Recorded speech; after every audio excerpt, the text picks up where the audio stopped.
Alain, propos d'un Normand. Repopulation, les carpes.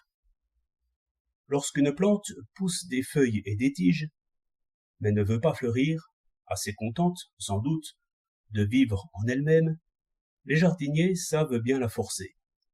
Ils la mettent dans un pot plus petit, de façon que, sans souffrir beaucoup, elle se sente tout de même un peu serrée. C'est alors qu'elle prend le parti de s'en aller hors d'elle-même, et qu'elle pousse des fleurs hors de ses bourgeons, autant qu'on en veut. On comprend très bien, d'après cela, ce que c'est que faire des enfants. C'est reproduire, c'est changer de peau, c'est émigrer hors de soi. Cela suppose que l'on n'est pas tout à fait heureux.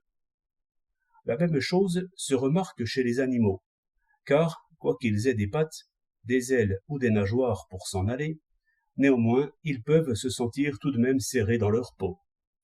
J'ai entendu raconter, au sujet des carpes, une histoire qui fait réfléchir. Il y avait, en Sologne, un étang où les carpes vivaient si bien qu'elles devenaient obèses, donc excellentes à manger.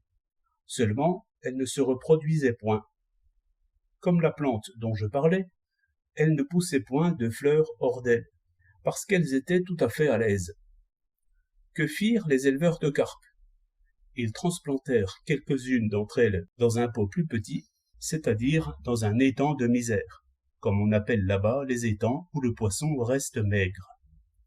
Là-dedans, elles produisaient des milliers de petites carpes que l'on mettait ensuite à engraisser dans l'étang riche. Il serait facile de trouver, dans les sociétés d'hommes, des exemples analogues à ceux-là, d'où il faudrait conclure que misère engendre misère, non point par l'effet des institutions, mais par le jeu des forces animales. Les peuples heureux ne feraient point d'enfants, et ainsi disparaîtraient, tués par leur bonheur. La misère s'étendrait dans le monde comme une tache d'huile, et ce serait toujours à recommencer. L'État bien administré, justement parce que la famine y serait inconnue, serait submergé par les autres. La justice bourrerait de gras fondu. Mais ne croyez-vous pas, me dit un homme sérieux, que les hommes diffèrent beaucoup des animaux, et que les faits humains dont vous parlez dépendent plutôt de la volonté que des causes naturelles? Ils dépendent, répondis-je, de la volonté, sans doute. Mais de quoi dépend la volonté?